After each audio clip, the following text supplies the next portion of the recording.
Les gars, une fois encore, le temps presse pour le Bitcoin. On est sur le point de voir un énorme mouvement prochainement. Alors dans la vidéo d'aujourd'hui, il faut que je vous parle de quel sera ce mouvement en particulier. Parce qu'en fait, on a 15 milliards de dollars d'argent qui sont misés. On a un pari actuellement sur un mouvement très spécifique de la part du Bitcoin et de la crypto en général. Alors aujourd'hui les gars, je vais vous parler de ce que j'imagine qui pourrait arriver. On va avoir un énorme afflux d'argent dans l'espace des cryptos. Et non seulement ça, mais ce que je crois aussi, c'est qu'on a certaines des plus grandes institutions du monde qui sont sur le point de se lancer encore plus lourdement. On va également parler d'un des lancements les plus attendus de ces quelques derniers temps, alors soyez sûr de regarder cette vidéo du début jusqu'à la fin. Bienvenue à tous, je m'appelle Maxime et je vous apporte chaque jour des nouvelles vidéos en français sur les crypto-monnaies en vous apprenant comment vous faire de l'argent sur ce marché. Si vous êtes nouveau sur cette chaîne, alors soyez sûr de vous abonner et d'activer la cloche dès maintenant. Ok, comme toujours, passons dans le vif du sujet. On a une chose extrêmement importante dont j'aimerais vous parler aujourd'hui parce que si vous regardez le Bitcoin, eh bien oui, on a effectivement eu un léger recul, on continue plus ou moins à latéraliser depuis quelques temps. On a cette range ici entre les 72 et 68 000 dollars, disons 68 500 à 72 plus ou moins. Donc on est en train de latéraliser de majoritairement au sein de cette range. Mais regardez ça, on est récemment descendu en dessous sur la dernière chandelle de 4 heures, on est descendu en dessous de cette ligne orange ici qui est les 70 000 dollars. Et maintenant, eh bien sur la montée, on rencontre des difficultés potentiellement pour surmonter ceci. Mais dans l'ensemble, eh bien j'aimerais m'éloigner un petit peu de l'intervalle de 4 heures cette fois parce que on sait déjà ce qui s'y déroule, on latéralise. En fait, ça fait quelques jours qu'il ne se passe pas grand chose, on attend juste le prochain mouvement décisif. Alors, quand j'imagine que ça pourra se produire, donc quand est-ce qu'on va voir les 72 000 dollars être dépassés et remonter?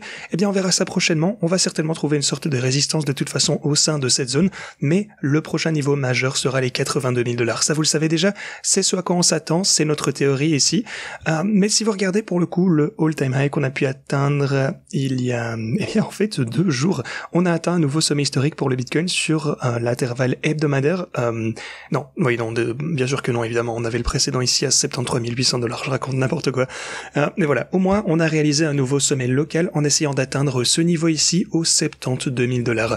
Ensuite on a eu un pullback et c'est à ce moment-là que le procès, pas forcément un procès mais que le juge de la SEC a publié un statut accusant Coinbase, puis on a assisté à un recul forcément et à un gros rebond. Mais on va dézoomer un petit peu sur l'intervalle de 4 heures et laissez-moi revenir à quelques graphiques que j'ai pu vous montrer ici récemment. Bien entendu, on a déjà celui-ci, c'est le graphique qui s'appelle Others, mais on a également quelque chose de similaire pour le Bitcoin. Ok, donc toute la théorie de ceci, c'est qu'on a une fractale qui est en train de se dérouler actuellement. Et la fractale qu'on a en cours, date de 2020, où on a eu une énorme poussée, puis une action latérale. Vous savez quoi, laissez-moi juste vous rappeler, donc énorme poussée, puis une action latérale, puis une grosse poussée, puis un retrait avant 2 chandelles rouges avant d'atteindre un nouveau all-time high une fois encore ici aux 64 000 dollars, et puis les 69 juste ici. Ok, voilà un petit peu comment cette fractale se présente sur le graphe total, donc ça prend en compte le Bitcoin ainsi que l'ensemble du marché des crypto-monnaies. Maintenant, si vous regardez là où on se trouve actuellement, on est en train de voir des choses extrêmement similaires. La fractale, forcément, n'est pas encore totalement résolue, mais on a une énorme poussée, action latérale, encore une grosse poussée, puis 2 chandelles rouges, et puis généralement, à partir de ce point, on a tendance à remonter. Si vous regardez pour le coup la chandelle précédente ici, donc qui se trouve sur le graphe Others, je vous montre ça également sur le Bitcoin, étant donné que c'est autant similaire, mais sur les 2 chandelles rouges ici, lors du retrait, on a une chandelle verte très indécisive avec en fait une grosse range de trading. Mais en fin de compte, on clôture relativement proche de l'endroit où cette chandelle, s'est également ouverte, donc elle s'ouvre et se clôture au même point. Donc on a trader au sein de cette chandelle avec une grosse volatilité, mais en fin de compte, ça ne change rien. Et si on regarde là où on est actuellement, si on compare la fractale, ça signifierait essentiellement qu'on ait une grosse volatilité pour les quelques jours qui nous restent au sein de cette chandelle. On a déjà eu pas mal de volatilité, c'est sûr, mais maintenant on subit un petit pullback. Alors, on va voir si on pourra encore une fois clôturer à proximité de où cette chandelle s'est ouverte. Attendez, on va comparer ça au Bitcoin. Ça signifie, laissez-moi revenir ici une fois encore pour vous montrer ceci sur le Bitcoin, parce qu'encore une fois, ça a plus ou moins la même apparence. Donc énorme poussée, action latérale, encore une fois une énorme poussée, 2 chandelles rouges et puis une chandelle indécise, une fois encore avec une grosse volatilité, que ce soit à la hausse ou à la baisse. Et puis on clôture encore une fois dans la même fourchette, dans la même range que là à partir de laquelle la chandelle s'est ouverte. Oui, vous pouvez voir que ça clôture proche de l'endroit où ça s'est ouvert, et puis à ce point-là, eh bien, on a une grosse poussée une fois encore. Alors, si la prochaine chandelle, si vous regardez la fractale actuelle pour le Bitcoin, vous pouvez la voir juste ici, c'est essentiellement la même chose, boum, encore une fois, action latérale, boum, 2 chandelles rouges, et maintenant, on est au sein de cette chandelle verte qui devrait être la fractale indécise, la chandelle indécise, pardon. Donc, si ça se déroule de la même manière, ça signifie que potentiellement, on va se rapprocher quelque part des 67 000 $, vers les 69 000, quelque part au sein de cette fourchette. Donc, oui, disons, si vous voulez faire une moyenne, ça nous donne plus ou moins 68 000 $. C'est un petit peu la fractale qu'on est en train d'observer actuellement. Alors, si on clôture comme ceci, ça ne fait que renforcer la théorie selon laquelle, pendant les 2 prochaines semaines, encore une fois, c'est sur l'intervalle hebdomadaire, eh bien, on aura de belles poussées une fois encore. Encore une fois, ce n'est qu'une fractale que je voulais vous remontrer. Dites-moi si vous pensez que ça va se dérouler de la même manière que ce qu'on a pu voir ici en 2020, mais j'ai jugé ça très intéressant. À part ça, j'aimerais vous montrer également quelque chose, un autre truc dont je vous ai parlé précédemment, c'est que si vous regardez le précédent all-time high, ok, vous savez quoi, laissez-moi faire ça comme ceci. Donc le sommet historique de 2017 est un petit peu en dessous des 20 000 $. Et lorsqu'on a approché de ceci, le précédent all-time high de 2020 cette fois, eh bien tout d'abord, on a eu un pullback ici. Ensuite, on a eu 3 chandelles ici, 3 chandelles un peu indécises avant de voir une énorme poussée à la hausse. Donc on a eu du mal, disons, pendant 3 semaines après avoir atteint notre précédent all-time high. Maintenant, laissez-moi faire la même chose pour la situation dans laquelle on se trouve actuellement. Ok, donc voilà notre all-time high. Voilà le ATH qui est juste ici. Et regardez ceci. En fait, on a lutté pendant 1, 2 et 3 chandelles. Alors, combien est-ce qu'on a fait de chandelles en 2020? Encore une fois, laissez-moi vous remontrer ça. Donc, on atteint notre précédent all-time high. On a un petit peu du mal. Vous savez quoi, on va compter ceci, ça, ceci également. Donc, 1, 2, 3 et 4 chandelles. On a du mal, et puis d'énormes poussées, une fois encore, sur l'intervalle hebdomadaire. Donc, il s'agissait ici de 4 chandelles. Là, on a du mal avec 1, 2, 3, 4 chandelles avant d'avoir potentiellement une énorme poussée. Une fois encore. Alors, comme toujours, on va considérer toutes ces choses, c'est toujours à prendre avec des pincettes, ça ne peut que nous donner une idée de ce qui va se passer, mais on a vraiment une énorme fractale qui est en train de se dérouler. Ça signifie que peut-être on va clôturer cette chandelle actuelle, donc qui se termine d'ici quelques jours seulement, quelque chose comme ceci, et à la prochaine chandelle, si cette fractale se produit, l'histoire forcément ne se répète pas toujours, mais ça a tendance à rimer, donc si la fractale se déroule de la même manière, on verra si on peut obtenir quelque chose comme ceci, une grosse poussée à la hausse, et ça s'aligne en fait, en plus de ça, avec le halving. Le halving entraînera évidemment il y a de nombreuses actions bullish sur le long terme. Donc on a tout ceci. On a en plus de ça cette fractale, donc en termes d'atteindre notre précédent all-time high. Donc on lutte pendant 4 chandelles et puis généralement, ou en tout cas les quelques dernières fois, je vous dirais, on a eu une énorme poussée. Donc dites-moi en commentaire ce que vous pensez de ceci. Est-ce que vous croyez que ça va se jouer de la même manière? Je suis curieux de le savoir. En outre, les marchés traditionnels, le S&P 500 ont en fait augmenté une fois encore et ont atteint un nouveau sommet historique hier avant de subir un petit pullback.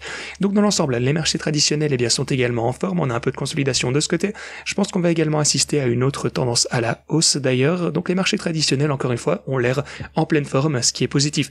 La situation macroéconomique qu'on connaît, je vous parle de ceci depuis quelques jours en fait déjà. Simplement le fait que les États-Unis sont massivement endettés, ils doivent commencer à réduire les taux d'intérêt. Et sinon, je vous ai montré des éléments clés qui nous montrent qu'en fait, non seulement ils vont devoir le faire très bientôt, si pas même maintenant, mais ils doivent le faire extrêmement bientôt. À l'heure actuelle, dans 51 des cas sur 52, c'est ce que je vous expliquais hier, où on a vu en fait un gouvernement voir la même profondeur de dette, ils se sont effondrés. Donc voilà, assurez-vous de regarder ma vidéo d'hier si ça vous intéresse, c'est très important. Ceci dit, en termes d'Ethereum, l'Ethereum de son côté est en chute un petit peu ici, il a une petite tendance à la baisse. Donc voilà, il semblerait que le Bitcoin retrouve un petit peu de force parmi les altcoins également. La dominance du Bitcoin est en train de remonter, mais je pense que ce n'est qu'une question de temps avant que les altcoins, et certains altcoins en particulier en fait, ont déjà vu de grosses poussées bien entendu. Mais ouais, en termes général, on est dans une petite phase de consolidation contre le Bitcoin pour le reste de l'espace des cryptos. Ceci dit, on a également 15 milliards de dollars en options qui vont expirer aujourd'hui. Alors, ça signifie que les gens sur le marché des options ont parié pour l'équivalent de 15 milliards de dollars en crypto sur la trajectoire du prix de Bitcoin ainsi que du prix de l'Ethereum et même d'autres cryptos en fait bien entendu. Et donc ça prend fin aujourd'hui. Alors qu'est-ce que ça veut dire? Il faut se préparer à une certaine volatilité parce que ces entités vont tenter d'influencer le prix vers le niveau de prix auquel forcément leurs positions seront le plus rentables. Encore une fois, préparez-vous à avoir de la volatilité. Aussi très probablement on risque de voir du mouvement durant ce week-end et si vous regardez, soit dit en passant, les flux à l'heure actuelle, vous pouvez voir qu'on a 182 millions de dollars d'entrées nettes positives hier, donc ça c'est positif forcément. On a la tendance de flux positif qui se poursuit, donc tout va bien bien de ce côté-là. Maintenant, avant que je ne vous parle de quelques différentes choses, je voudrais juste vous rappeler qu'on a les meilleures plateformes d'échange en description avec lesquelles vous pouvez trader. Donc vous avez tous les liens de ce côté en description. Inscrivez-vous par exemple sur OKX avec 60 000 $ en utilisant ce lien. BitGet jusqu'à 40 000 $ en bonus de dépôt. Donc assurez-vous de profiter de toutes ces plateformes d'échange ainsi que des bonus de dépôt. Et également l'outil de trading numéro 1, c'est le Luxalgo, l'indicateur qui a identifié tous les mouvements majeurs à la hausse. Vous savez que c'est mon indicateur préféré. Eh bien, vous avez jusque 20% de réduction en utilisant mon lien. Donc n'hésitez pas à vous faire plaisir avec ceci également. Encore une fois, c'est le meilleur outil de trading disponible et on a eh bien BitGet ainsi que OKX qui sont mes plateformes d'échange préférées et vous avez des bonus bien entendu en utilisant mes liens en description. Ceci dit, le CEO de Bitwise s'attend à ce que les institutions injectent plus de 1000 milliards de dollars en Bitcoin via les ETF. Alors, on va mettre ça un peu en perspective. 1000 milliards de dollars, déjà, d'où est-ce qu'il tire ce chiffre? Essentiellement, il vous dit qu'il s'agit de 1% provenant des gestionnaires de patrimoine mondiaux. On sait déjà pour le coup que BlackRock ainsi que certains de ces autres, eh bien, on a des représentants des institutions qui ont déclaré hier qu'il était surpris par la demande et donc que ceci risque de continuer, même d'augmenter au fil du temps. Donc je vous disais que Larry Fink de BlackRock était agréablement surpris. Alors, ceci dit, pour vous mettre ça en perspective, en fait, le market cap, c'est de 1,4 trillion, donc 1400 milliards de dollars, et l'ensemble des cryptos se trouve, l'ensemble des cryptos, c'est 2,8 trillions de dollars, donc 2800 milliards de dollars. Alors, vous pouvez déjà prendre en compte et comprendre que ceci, eh bien, va influencer le prix du Bitcoin, mais aussi le reste des crypto-monnaies, bien entendu. Donc, le temps est de notre côté une fois encore. Si vous êtes là pour le long terme, je pense que vous allez finir par réaliser des gains impressionnants avec vos actifs crypto, comme toujours. Forcément, il faut choisir de bons projets et de bien gérer vos risques, mais pour Bitcoin en particulier, eh bien, je pense qu'avec le temps, forcément, le prix va ne faire qu'augmenter sur la trend macroéconomique, bien sûr. Alors, c'est ce que je pense. Bien sûr, Bitcoin, c'est mon plus gros bag également, donc j'y crois dur comme fer. Alors, quelques différentes choses dont j'aimerais vous parler. Déjà, c'est qu'on a Castle of Blackwater qui se lance aujourd'hui. Maintenant, c'est une autre crypto de Merit Circle. Alors, comme vous le savez, Forgotten Playland, eh bien, a vu de super bons résultats. Maintenant, est-ce que Castle of Blackwater va avoir le même genre de lancement explosif? Eh bien, pour le coup, il y a quelques différents catalyseurs que ceci a que Forgotten Playland n'avait même pas lors de son lancement. Alors, une de ces choses, c'est qu'ils ont déjà des plateformes d'échange qui le répertorient. Il va donc être listé sur Gate.io ainsi que MEX officiel. Donc j'ai vraiment hâte de voir ce que ça va donner. Je vais regarder ceci. Je suis un investisseur dans ce projet, bien entendu. J'ai essayé d'être un investisseur dans tous les projets qui se lancent sur BIM, enfin sur Merit Circle. Ils ont eu leur IDO sur Seedify et ça a été sold out en un temps record. Et soit dit en passant, Seedify vont également lancer des cryptos vraiment intéressantes sur leur plateforme prochainement. Donc on est bien positionné. Pour le coup, je pense que avril, ça va être un mois extrêmement important pour garder un œil sur les lancements Seedify ainsi que BIM. Donc on revient sur Castle of Blackwater aujourd'hui à 15h UTC. Donc je regarderai les graphiques bien entendu. Alors si pour une raison quelconque ça ne fonctionne pas, si ça fait, j'en sais rien moi, x5, x7, eh bien je vais en acheter encore davantage parce que Castle of Blackwater va augmenter, j'en suis presque certain. Bon, maintenant si ça fait un x20 comme Forgotten Playland a pu le faire, alors forcément je serai juste satisfait avec le bag que j'ai pu accumuler jusqu'à maintenant. J'accumulerai lors des dips bien entendu, comme pour Forgotten Playland également. Alors juste à titre de comparaison, Forgotten Playland, depuis qu'ils ont été lancés, attendez, laissez-moi voir ceci. Donc ça a vu des résultats plutôt mitigés depuis que ça a été lancé. Donc j'achète sur les dips, ça a majoritairement latéralisé. Donc voilà, j'accumule un petit peu parce qu'encore une fois, ça a été réalisé par l'équipe de Merit Circle et c'est seulement listé sur Mexi ainsi que sur Uniswap principalement. C'est là où il y a la majorité du volume. Et donc lorsqu'on aura un gros listing, ça risque d'exploser. Lorsque ça arrivera sur Bybit, KuCoin, même je sais pas, Gate.io ou OKX, Binance, j'en sais rien.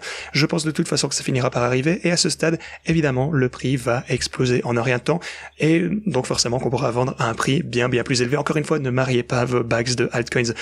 C'est pour ça qu'en ce moment j'en accumule davantage, mais bien sûr ce n'est que mon avis, on verra bien si ça marchera ou pas. Castle of Blackwater s'est lancé plus tard dans la journée, alors soyez à l'affût. Et également pour tout ceci, les gars, ceci dit, merci beaucoup d'avoir regardé cette vidéo, merci de l'avoir regardé, moi je vous dis à la prochaine.